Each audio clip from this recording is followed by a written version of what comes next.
Bonjour Laurent. Bonjour. Alors, tu es l'auteur d'un livre qui vient de sortir qui s'appelle Elliot, le super non-héros. Mhm. Et Paul, bonjour, c'est toi Bonjour. qui dessine. Ouais. Alors, Laurent, qui est Elliot? Elliot, c'est un petit peu l'enfant que Paul et moi en étaient, sauf sur un point, celui qui avait la morve-au-nez, je crois que c'était quand même plus Paul. Hein. C'est possible, ouais. Ouais, ouais. C'est possible. Ouais, c'est ça. Hein. Je t'ai pas connu à l'époque.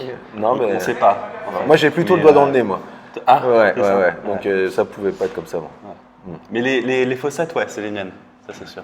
Il me ressemble. Exactement. Ouais, j'avais le même short quand j'étais petit. Ouais, non, j'ai des photos, hein, c'est très compromettant. Elles sont bien cachées. Je crois que je les ai montrées. Ouais.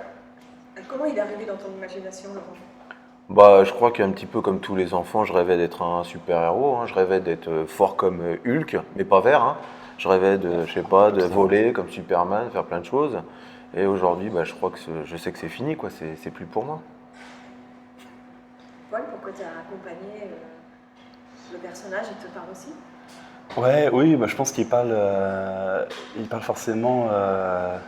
Alors, il parle au petit Paul en fait, qui est toujours en moi, parce que voilà, on n'a pas grandi, hein, je crois. Mais quelque part, il y a une part de nous qui n'ont pas grandi, donc ouais, forcément, il parlait à mes jeux d'enfant, il parlait à ma mémoire d'enfant, quoi. Après, moi, j'ai pas spécialement grandi dans l'univers des super-héros, mais c'est un univers que j'aime bien, qu'aujourd'hui je regarde quand il y a des films, j'aime bien aller les voir, tout ça. Mais c'est un univers qui parle, je pense, à beaucoup de gens. Ouais, Donc, en fait, Elliot, c'est un super-héros. Comme tous les enfants. Ah oui, il faut pouvoir affronter les anticipides des parents, pas sauter dans les flaques d'eau, il faut pouvoir se taper les maths, la géométrie, tout ça, il faut être un super-héros pour supporter tout ça. Hein. Ça c'est clair. Hein. Mais alors c'est étonnant parce qu'il a un physique un peu rondouillard. Pourquoi? Moi je trouvais que ça collait bien avec le décalage qu'on essaie d'instaurer, texte-image, et je trouve que ça renforçait le décalage et puis vraiment montrer... c'est un petit garçon, quoi. C'est un petit garçon qui s'amuse et puis pas aller plus loin que ça, quoi. C'était plus. Je trouvais que ça renforçait l'aspect humoristique et puis. De toute façon, c'est comme le reste de tes dessins, ça vient un petit peu en contre-pied du texte. Voilà, tout à fait. Ça vient au contre-pied du texte. C'est tout à fait ça. En fait, c'est un système narratif que moi j'avais choisi à la base pour raconter cette histoire. C'est-à-dire que ça m'obligeait par contre à expliquer un petit peu ce qu'il fallait comme dessin, comme ça allait en opposition au texte. Sinon, mes éditeurs, hein, Marie et François, n'allaient pas débloquer les millions d'euros pour tous les effets spéciaux nécessaires à ce bouquin et pour que Paul aime le scénario et se mette à l'illustrer, quoi. Donne-nous un exemple. Par exemple, quand il est sur son manège, qu'est-ce qui se passe normalement? Tu peux voir le dessin? Ouais, je peux vous montrer. En fait, Voilà, c'est simple. Il vole au-dessus des nuages avec une extrême facilité. Voilà. Et qu'est-ce que Paul trouve pour dessiner? C'est indéniable, hein, il est en train de voler au-dessus des nuages avec Voilà. une grande facilité. Donc il fallait que je le montre vraiment parce que sinon personne ne l'aurait cru en fait. Non, Voilà. tout à fait. Voilà. Donc, C'est vraiment un super-héros. c'est vraiment un super-héros. Voilà. Vous avez déjà travaillé ensemble pour un autre personnage, tous les deux, aussi chez nous. Ouais, Ernest, qui lui aussi est un petit peu différent, on va dire ça. Oui. Est-ce que c'est important de parler des enfants différents? Alors disons que l'objectif principal, c'est quand même de divertir les enfants. Donc avec le livre, c'est de leur raconter une histoire chouette, une bonne histoire, mais c'est toujours sur un fond de réalité ou du quotidien ou de ce qui nous est arrivé. Et en l'occurrence, c'est vrai que la différence, c'est un sujet qui est très important pour moi. La plupart, même ma série Azur au Dragon Bleu, que je fais avec mon frère jumeau Olivier, aux éditions Ozu, qui marche bien, est basée sur la différence. Et c'est vrai que depuis tout petit, moi, je me sens différent des autres pour une raison bizarre, c'est que j'ai un frère jumeau. Donc on croit qu'on est semblable, mais en fait, cette ressemblance a fait que je me sentais différent. Et après, est survenue dans notre vie une petite fille qui est atteinte du syndrome de Williams, qui a une maladie génétique orpheline. Et c'est vrai qu'en étant confronté à elle, à son syndrome, j'ai eu envie de raconter encore plus d'histoires pour divertir les enfants, mais en même temps leur expliquer que les préjugés, la différence, tout ça, c'est un sujet qu'il faut traiter au quotidien. Et c'est vrai qu'en racontant une histoire drôle comme Elliot, ça part, c'est plus facile, c'est aisé. Tu penses que les enfants vont plus facilement s'identifier? En tout cas, ils vont avoir de l'empathie pour ce personnage. Le fait, par exemple, qu'il soit randouillard, qu'il soit un petit peu ce petit rouquin, trop mignon, avec cette petite goutte au nez, on va dire, ça le rend tellement empathique que quand il fait des bêtises ou quand il est différent, on comprendra que c'est bête d'avoir des préjugés parce qu'en fait, il est pas mal. Ouais. Et d'où te vient cette fameuse goutte au nez? C'est toi qui l'as mise comme ça? Vous en avez parlé ensemble? Non, c'est moi qui... Non, je pense pas. Non, on n'a pas parlé. Non, c'est venu dans le... Je sais pas, pour moi, c'est un des signes dans l'enfance, en fait. On s'en fout, en fait. Il y a une mort qui coule, on s'en tape, on est dans notre délire. Voilà, et j'ai envie de dire, c'est ce qu'elle exprime un peu, quoi. C'est que, voilà, Elliot, il est dans son truc, et puis c'est après que ça se gâte. Qu'on est toujours là à vérifier si on n'a pas un petit truc qui dépasse, un truc qui, voilà. Donc, ouais. Voilà, je pense que c'était... ça on allait bien. arrive à savoir comment vous travaillez tous les deux ensemble. Vous parlez des dessins en même temps ensemble? Beaucoup de coups de fouet, Alors l'avantage avec de harcèlement, voilà. L'avantage avec Paul, c'est que c'est un grand dessinateur et qu'il a une liberté totale, comme il l'avait pour Ernest, il a une liberté totale et il me surprend tout le temps. Je vais prendre un exemple. On va prendre une page parce que ça parle plus. On va prendre celle-ci. Ouais. Alors, sa force colossale lui permet de soulever des voitures, des trains, des buildings et même des montagnes. Voilà la montagne qu'il a faite, un Basset Hound. Et ce chien, il n'était pas du tout prévu dans l'histoire. Et bim, il l'a rajouté là. Il lui a donné un rôle d'ailleurs tout au long de l'histoire, comme il l'avait fait pour le chat dans Ernest, qu'on lui a donné beaucoup plus d'importance.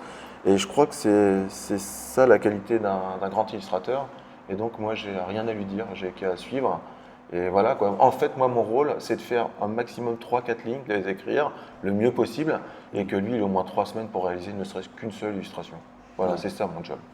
Non, ça, c'est vraiment un truc que j'adore avec Laurent, c'est qu'il y a vraiment, il me laisse champ libre, les possibilités d'exprimer, voilà, de faire ce qui me vient quand je lis son texte. Et ça, c'est super, c'est extrêmement précieux, quoi. C'est quelque chose que j'ai pas quand je travaille dans l'animation ou dans d'autres, voilà, sur d'autres types de... L'illustration, c'est une grande liberté. Ouais, vraiment.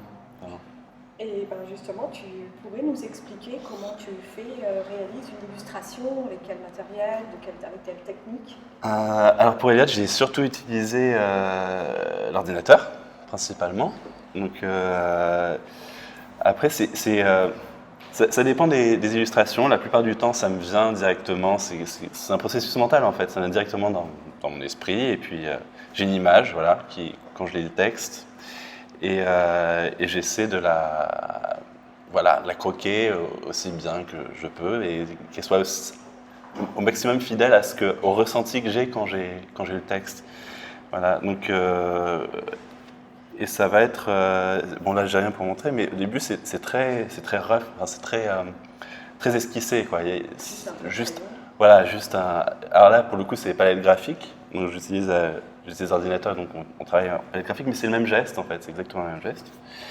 Puis je vais, par exemple pour celle-là, je vais surtout travailler sur la composition, donc placer les masses, placer les lignes de force, etc. Et pas être tout de suite dans le détail et vraiment montrer les contrastes et puis essayer de voir où est le point d'attention quoi, sur lequel j'ai envie d'insister. Et voilà, et puis après, une fois que ça c'est fait, je fais là on voit pas vraiment le travail de ligne parce que c'est très contrasté, mais voilà, par exemple sur celle-là, je vais tracer les lignes et puis mettre les couleurs ensuite, quoi. Mais c'est voilà, sur ordinateur, c'est un travail qui est assez simple en fait. C'est pas une technique très élaborée, mais puis après ça vient plus ou moins facilement. La première là, pour moi c'était évident qu'il fallait qu'on crée une petite attente, qu'on montre pas tout de suite et vraiment qui est Elliot. Puis ça fait voilà, c'est assez typique des ouvertures, voilà, dans les comics, des pages d'ouverture où on a la ville et puis le héros au loin, voilà. Et donc voilà, et puis pour ensuite vraiment contraster avec Elliot qui en fait on se rend compte, c'est un petit garçon comme les autres, enfin comme les autres, voilà. Ça je vous laisse le découvrir après, mais et voilà, donc ça c'est ouais. Après il y a des illustrations comme celle du chien là qu'on vous a montré tout à l'heure. Celle-là elle a mis un peu plus de temps à venir. Voilà, j'avais envie c'est la dernière que tu as produite. Ouais, je crois que c'est la dernière, ouais. Donc je fais pas forcément dans l'ordre. J'essaie de faire dans l'ordre, mais après, ça vient plus ou moins bien. Et puis, mais j'en suis assez content, en fait. Parfois, quand ça veut rien dire, en fait. Une illustration, parfois, elle vient tout de suite, on a l'impression qu'elle est géniale. Puis après, on se rend compte qu'on a besoin de la refaire. Et d'autres, elles mettent plus de temps. Voilà, mais au final, un résultat. Il y a déjà des tonnes de livres qui existent sur les super-héros. Qu'est-ce que pour vous, le vôtre, il y a de différent? Qu'est-ce qui peut amener, qu'est-ce qu'il y a en dehors du divertissement, qu'est-ce qu'il y a de différent de tous les millions de livres qui existent déjà sur les super-héros? C'est une très bonne question. Ouais. Qu'est-ce qui est différent? Bah, je trouve qu'il est vraiment empreint sur la réalité de ce que l'on était enfant. Vraiment là-dessus, quoi. Et sur tout ce qu'on aurait aimé être et tout. Ce petit côté, ouais, c'est pas un gros super-héros puissant, machin et tout. C'est un enfant qui se prend pour un super-héros.